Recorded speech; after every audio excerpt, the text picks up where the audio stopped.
ขอบใจเด้อแม่มอมขอบใจเด้อแม่มอมไว้พรแล้วบัดนี้ความเจ็บจะได้ความใครอย่างนี้ปรารถนาสิ่งใดขอให้ได้สิ่งนั้นอย่าเจ็บอย่าจนอย่าขาดอย่าของเพียงทางถึงแม้ลงใต้อย่างนี้เป็นคนหนักคนแพงตลอดปีตลอดไปนี่มีเฮียสาธุฮึบโอเคเลยหูความแบบนี้คือบอกว่าใช่เฮ้ยหมอนี่เฮ้ยอยากวิเรื่องหรือไม่บ่นี่คือแบบนี้ฮึบจิ๊บยังเกาะเดี๋ยวเนาะปั้นขึ้นพังนั่นแหละสิแล้วเลยใช้อันคือเห็นรถใหม่ซื้อรถใหม่บ่มันกลัวอะไรยืมรถกระเถามาโอ้เอารถกระเถามาเลยสั่งเราใช้โทรศัพท์ท้องเครื่องโอ้เศรษฐีได้นี่มันมีสัญญาณเชื่อมกันสัญญาณมีชุกเด็ก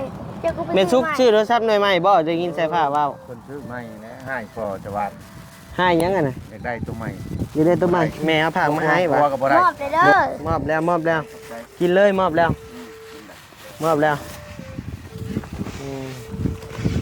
คืนนี่เป็นยังไงนอน2 คนเหงาบ่ฮะใส่ผ้าแล้วกินฮอดบ่สั่งเนาะกินฮอดบ่กินฮอดเดียวแล้วพี่น้องเนาะไปรอลิ้นใช้โอ้ยบ่ไปกับย่าหามบ่ไปลิ้นน้ำเพิ่นกับย่าจั่วน่ะย่าพ่อเพิ่นให้ได้ย่าพ่ออยู่บ้านซ้ำมือเพิ่นคนนอกเพิ่นบ่ได้ให้เข้าได้เข้าไปลิ้นน้ำจั่วน่ะตัวน้อยเฮียนต้องซื้อแม่นแล้ว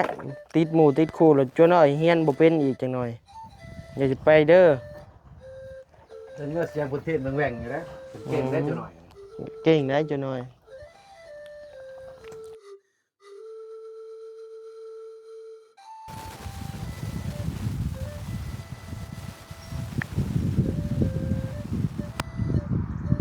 อ้าวน้องพ่อแม่พี่น้องเอ้ยบาทนี้เนาะ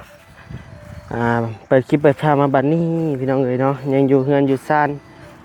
น้องสายฟ้าสินเก่าสินเคยได้พี่น้องเด้อน้องบ่นิวหาแต่เดินทางมาฮอดมาถึงพี่น้องเอ้ยเฮือนซ่านน้องสายฟ้าเฮาพี่น้องเอ้ยเนาะเดินทางมาฮอดกับช่วงเที่ยงเด้อพี่น้องเด้อเนาะออกเฮือนสวยแน่มื้อนี้มาเวียงมางานสวยแน่พี่น้องเอ้ยบรรยากาศช่วงเที่ยงกับตะเวนกับเซิงหัวเลยพี่น้องเอ้ยเนาะโหอยู่เซิงหัวกกข้อเลยพี่น้องเอ้ยเนาะมาฮอดมาถึงกับมาพ่อกับบ่าวพัดไส้พี่น้องเอ้ยเนาะเพิ่นเดินทางมาก่อนแต่เช้าพุ่นละพี่น้องเอ้ยวันนี้ก็มาตำหลังตามกันมาสบายดีเด้อบ่าวพัดไส้โดยมาฮอด11:30บ่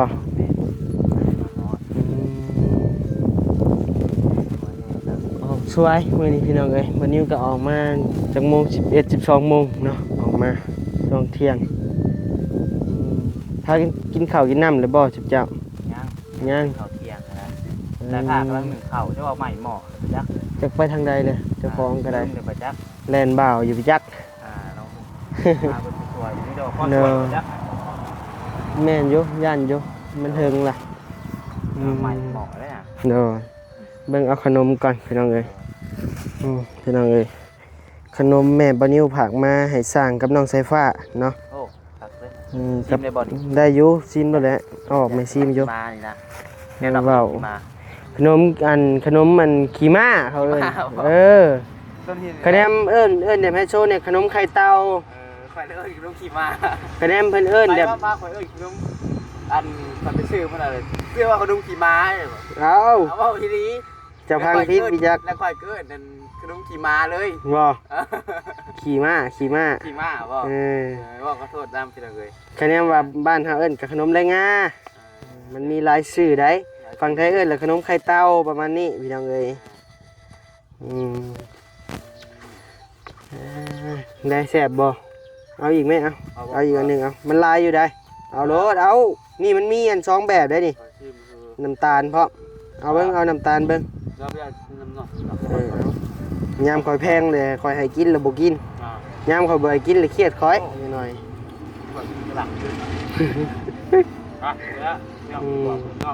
โดยเอาคอยกันว่าน้ำเจ้าก่อนบ่ได้บ่ให้มันได้นาทีนี่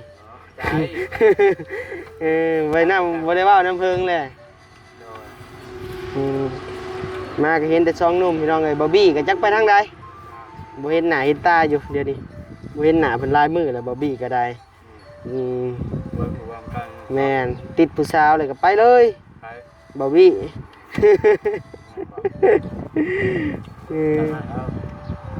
เราคนเครื่องพี่น้องเอ้ยอยู่ห้านแล้วพูดแหละอยู่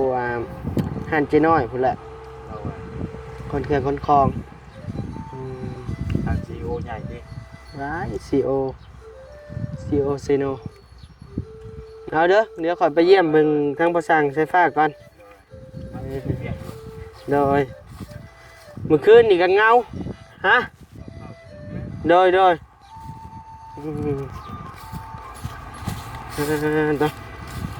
ไปใส่เลยสายฟ้านี่นะ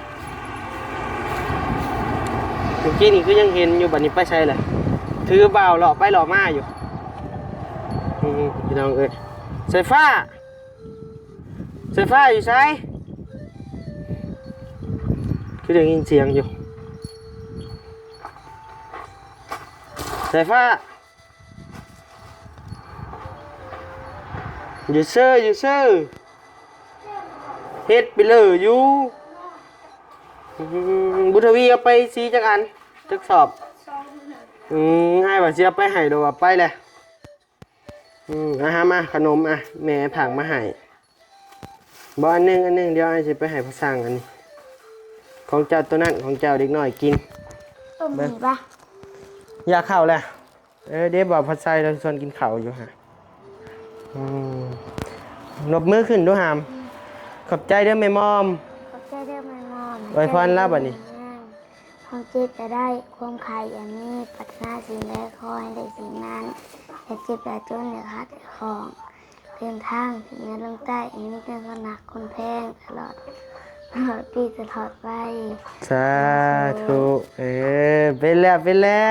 นั่งเลยเก่งแล้วบัดนี้เนาะเป็นแล้วจนเฮือนซีแล้วพี่น้องเลยจังเป็นเนาะ ใส่ผ้าใครซื้อหมี่มาผักนี่ ให้ผัดไส้ ไอ้ผัดไส้ อันนั้นมีเวียดมันคืนนี้อัน บ่ เนี่ยผัดไส้บ่อันนี้กระบุอันนั้นติดนอนก็เห็น บ่ สนุกมากก็เลี้ยวเห็นหมีเลย โดยมันพอสร้างไปจักซื้อมา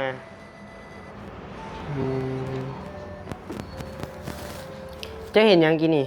นอนนี่ นอน เลยมีซุกเราซื้อโทรศัพท์ใหม่ ซื้อโทรศัพท์ใหม่อีก เลย ไปเบิ่งไปใช้โทรศัพท์ใหม่แล้วฮะ หล่อเนี่ยนอนรับเลยนะ เอารับเด้ เลย เออ สักแบตกว่าแบตนิดเดียว ไปสักแบตไป สักเลยอ้าวสาวสิสาว เด้ใส่สาวอยู่รุมนะเห็นบ่ ตัวได้ถอดปลั๊กเสียบเลยพูดละไม่ได้ดูแดดพูดละ ไปสากเลยมาอันน่ะเข่าเด้อหำเด้อ เข้าห้องหนึ่งไม่ได้ มันชุกแล้วหันมาซิกมาช่วย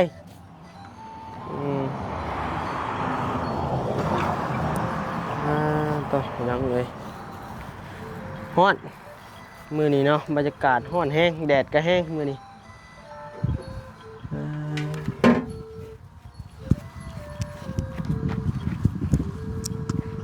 เจ๊จะคือปลาโทรศัพท์ตากแดดนะ ไม่ได้ เอาซุปเขาดีๆหนึ่งกว่ามันห่อนกับเพ่เลยไป เคาะเรา ช่วยข้าวพี่น้องเอ้ย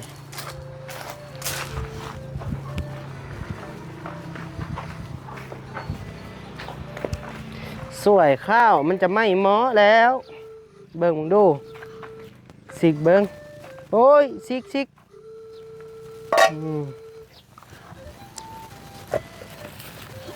ฮึบมีเหี่ยงานนี่มีเหี่ยฮึบ โอเคเลย พวงรถนำหนึ่งสิบกล่ะ บ่ชุกเลยบ่ สุกแล้วจะนอนนั่นแล้ว บ่ไปช่วยอยู่ในเฮือน เนี่ พุ่ ย น ตัว ปะ มือหนึ่งได้ไฟใหม่ บ่ มือหนึ่งนำยังไงเดียว จังหน่อยก็มาหามลูก ใช่ปะ เฮ้ยเอาไว้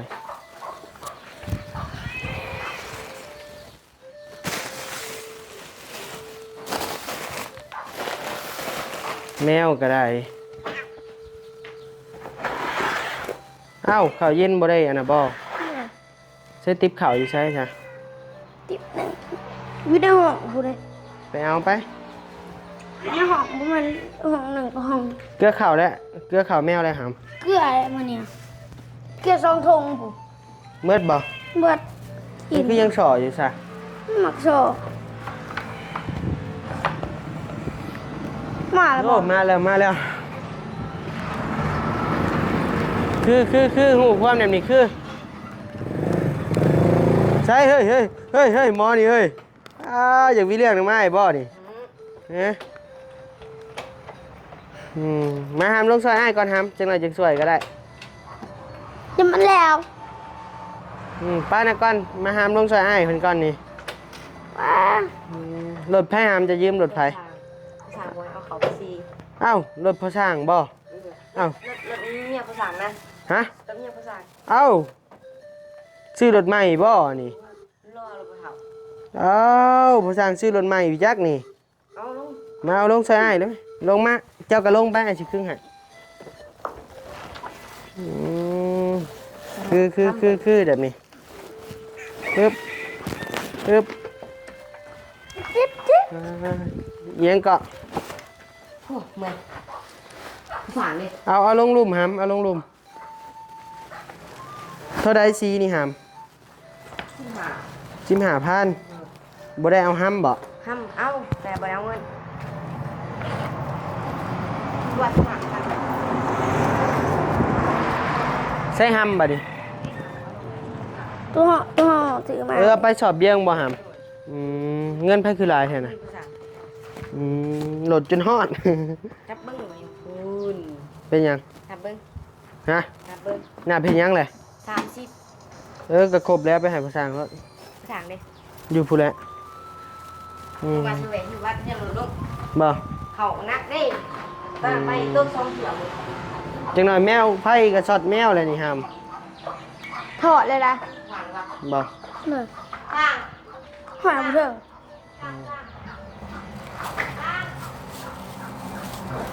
เอาไปเบิ่งภาษาปะ นี่ ภาษาซื้อรถใหม่บ่ ปรุงมาหนึ่งเลยว่ะ ไปปุ่มมือหนึ่งไป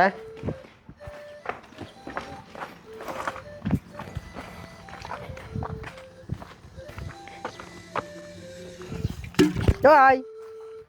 ยหมอน้อยนี่ปะไปเบิ่งเงินจะปะแล้วเลยบ่อึ๊บ ใช่คือมานอนสวัสดิ์เสวยแท้มือนี่ โอ้ยปาดพูดแห้งแล้วปาดลงแล้ว เดี๋ยวเนาะ แห้งกับปั้นขึ้นไปพังนั่นแหละ สิได้เอาเลย เฮ้ย ใช่อันคือเห็นรถใหม่ซื้อรถใหม่บ่ พอมันไว้แล้วยืมบทกระเถามา โอ้เอารถพระเทามา ว้า เล วย สั่งเราใส่โทรศัพท์ท้องเครื่อง โอ้เศรษฐีได้นี่ โอ้มันมีสัญญาณเชื่อมกันสัญญาณ มีชุกเด็กเจ้าก็ไป เมนซุกชื่อโทรศัพท์หน่อยใหม่บ่จะยินใส่ผ้าว่าว คนซื้อใหม่นะให้พอจะวาด ให้ยังไงนะ อยากได้ตัวใหม่ อยู่ในตัวใหม่ ตัวพัวกับบ่ได้ เดี๋ยว แค่นี้เรื่องเป็นโทรศัพท์พุ่นแล้วปล่อยว่าอักเลย ไม่ใช่มีมานั่งเลยครับ ใจผ้า มานั่งพี่ ยังไงปาดปูนเบียด ชื่อเท่าไรโทรศัพท์ใหม่ ต้นล้านปลาย ล้านปลาย เลยเบิ่งบินน้ำเพิ่น โทรศัพท์ถึกเนาะเดี๋ยวนี้เนาะ อ๋อมีชุกมาโทรมารายหนึ่งสองสายสามสาย จะเมื่อนอนเพื่อนบอกคืนนี่ โอ้ เมื่อก็7-8 โมงกับเมื่อเพื่อนเพิ่นไปแล้ว ผู้สาวว่าจังหน่อยผู้แม่นเล่าว่าจังหน่อย จังน้อยมื้อนอนเพื่อนคอยไม่ได้คักบ่มื้อนอนกับบ่นี้ครับเขาเพิ่นก็ใครเนี่ยอยู่ตะลุมตารางพูดไปพูดมา เลย เรียนชุงบ่หันขึ้นแล้วอยู่มันจะลิ้นลงเรียนแล้วก็ เลย คิดว่าเจ้าบ่ได้มาบ่ ฮะ ว่าคิดว่าเจ้าบ่ได้มาว่ะ มาอยู่ ไปก่อนลงชีวิตรถบันอยู่ลังๆเรา บ่ เห็นจะลายรถใหญ่เลย บ่ ไปเขาเรียกปากนี่ สิเห็นเลยบ่ดิ เออ ลงมือแม่ มันแห้งก็ขึ้นเลิกแล้วปล่อยขึ้นแล้ว เลยใช้เบิ่งพอสร้างเป็นปาดปูนให้บุญทวีเป็นยังลองปาดเบิ่ง อ๋อมันถึง บ่ได้บ่ ตุดขนมปะ ตู้ขนมอยู่ใส่ไปเอาขนมแม่พอสร้างไปหามขนมแม่ป้าแม่ในตู้เอาไป เฮาตุด แม่ผางมาได้ฮะ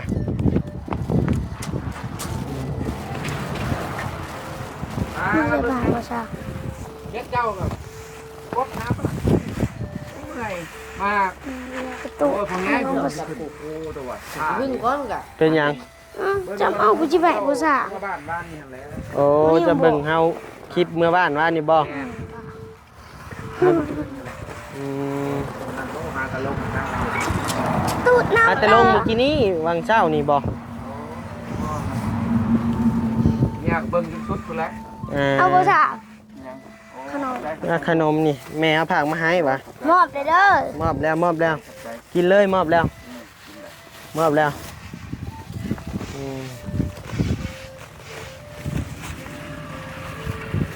ืม ตุดก่อนหมูได้ค่ะ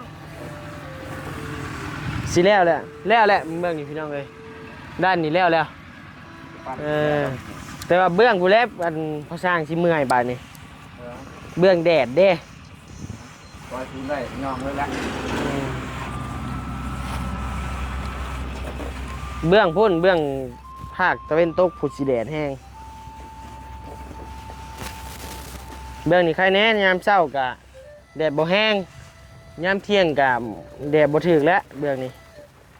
รู้มันก็แห้งก็ทำได้ โดย มาเสียงเลย โดย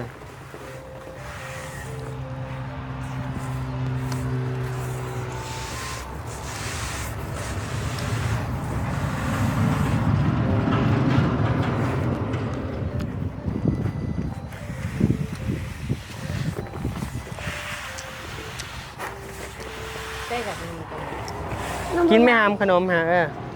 เรียกขนมตัวน้ำบุอยู่พุทธ กินต้นอะไรมันแซ่บเนี่ยตัวนี้ก็แซ่บคือกันแล้วแต่คนหมักแซ่บบ่หาม ตัวละแซ่บกว่า ตัวนั้นแซ่บกว่าหมักตัวนั้นบอกผู้นี้หมักแต่ช็อกโกแลตผู้นี้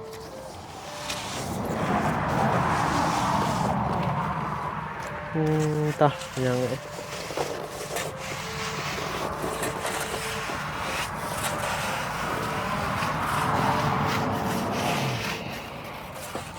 ตัวนี้สิออกอยู่บ่ครับแห้งเลยออกอยู่แล้วเนาะยังแห้งบ่คัก แห้งมันก็แตก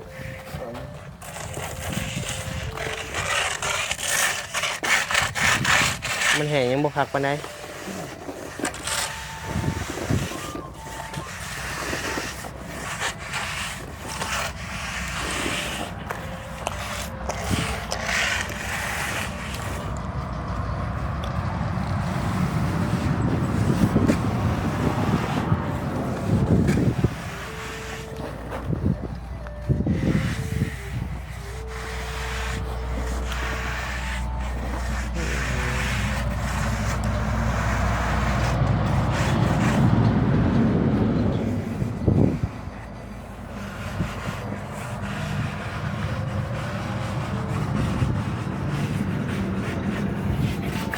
ปึ๊บคืนนี่เป็นยังไงนอน2คนเหงาบ่ฮะใส่ผ้าแล้วคิดฮอดบ่สร้างเนาะคิดฮอดบ่ น่าดู คิดฮอดอยู่ให้บ่ฮะให้บ่บุญทวีโอ้เอาไว้นอนนำกันบ่คืนนี่นอนจักโมงคืนนี่ เขานอนก่อน นอนก่อนใช้ผ้าอีกใช้ผ้านอนจักโมงใช้ผ้า รับมากับปิ๊กโซซับมากับนอนเลย บ่ ใช่ จะเสร็จหาอ้ายบ่คืนนี่ แหกจากเว้นแต่ตอนจะมาวิทย์พูน บ่ โดย เสร็จถามบัดนิ้วเมื่อฮ้อนเฮือนเลยบ่เพิ่นว่าบัดนิ้วยังบ่ฮ้อนเฮือนซ้ำเสร็จแล้ว ห้องโจ๊กพูด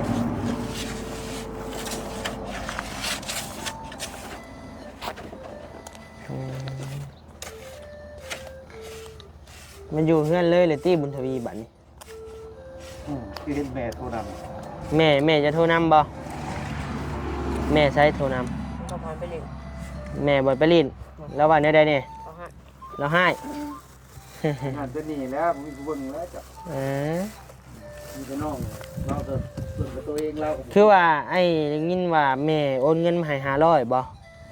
เมื่อแล้วบ่หาม เขาพาเอาไปหาบอกต่อเส้นหนึ่ง ผากน้ำดาวเห็นยังไงนะ เขาไปก็มือเขาวัดยาวเขาลืมบอกว่า ไปผากแล้วเห็นยังไงนะ เขาเป็นเรื่องมันเสือ อืมจะแบ่งให้น้องเท่าใด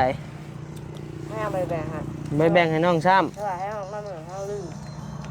ำอืม น้องเราซื้อน้ำทำเชื่อก็ได้เงินเชื่อกับผมมีได้เอาแล้วพอแต่งเงินเดือนวันที่กินพี่น้องกินแน่เงินจะฝากเอาไว้เดือนแล้วเงินเจ้ามาแล้วดู แม่โอนใหม่เท่าใด500บ่ นี่ก็แล้วนี่ก็แสบกว่า หักไฟฟ้านี่บ่สนเงินปานใดพี่น้องเอ้ยบ่สอนะเรื่องเงินนี่มีก็อยู่ได้บ่มีก็อยู่ได้พูดนี่นะบ่วุ่นวายนำเงินตามภาษาเพิ่นพี่น้องเอ้ยผมก็พากันยาวหมดเลยผู้ใหญ่หูใหญ่หางหมดเลย ถ้ายังบ่เหงาเขา ยาวแล้วโตก็ได้ นั่งมันนี่เหงากว่าเฮา บุญทวีตัดแต่ไอ้พาไปตัดผู้ว่าบุญทวี ตัดใหม่ ตัดใหม่อีกแล้วบ่ ก่อนดูตัดแล้วก่อนเนี่ย เฮาไปรักเด้อเฮาไปรักงามเรา อืม ถ้ายังพาไป ไปบ่ ไป มีหรือบ่เงิน บุญทวีมีบ่เงินตัดผมตัวเองบ่มีจ้ำ คุณเจ้าละ เป็นยังไง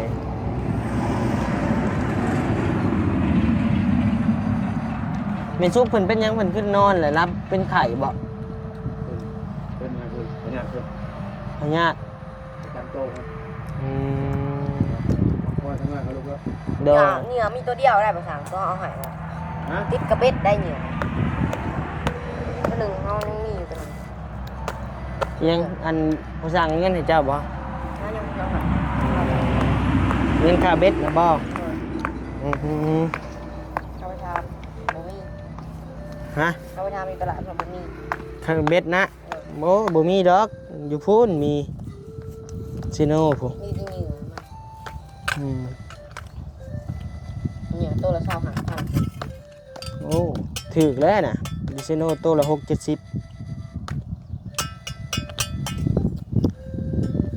เอาเด้อพี่น้องเอ้ยเนาะทางบัดนี้โอกาสสิได้ลำลาปิดคลิปเพียงสำนี้ก่อนเนาะพี่น้องเนาะเดี๋ยวเป็นจังไดสิมาอัปเดตให้เบิ่งอีกเทื่อนึงเนาะพี่น้องเนาะไปรอลินใช้โอ้ยบ่ไปก็ย่าหามบ่ไปลินน้ำเพิ่นก็ย่าจั่วน่ะย่าพ่อเพิ่นให้ได้ ถ้าพออยู่วัดซับมือ เพิ่นคนนอกเพิ่นบ่ได้ให้เข้าได้เข้าไปลินน้ำจั่วน่ะ เนี่ยตัวหน่อยให้ต้องซื้อ แม่นแหละติดหมู่ติดคู่แล้วจั่วน้อยเฮียนบ่เป็นอีกจังหน่อยอย่าสิไปเด้อ จนเมื่อเสียงคนเทศแหว่งอยู่แล้วเก่งได้ตัวหน่อย เก่งได้จั่วน้อยเอาอยู่ดีมีแฮงเด้อพี่น้องเด้อเนาะเดี๋ยวเป็นจังไดจักสิอัปเดตให้เบิ่งอีกเทื่อนึงเนาะพี่น้องเนาะโดยอยู่ดีมีแฮงพี่น้องเอ้ย สปาเล่ โดยกินเป็นตาแซ่บตะนัว เพราะว่าร่างกายของผมการทำครับ มันก็ บ๊ายบายพี่น้องเอ้ย แซ่บ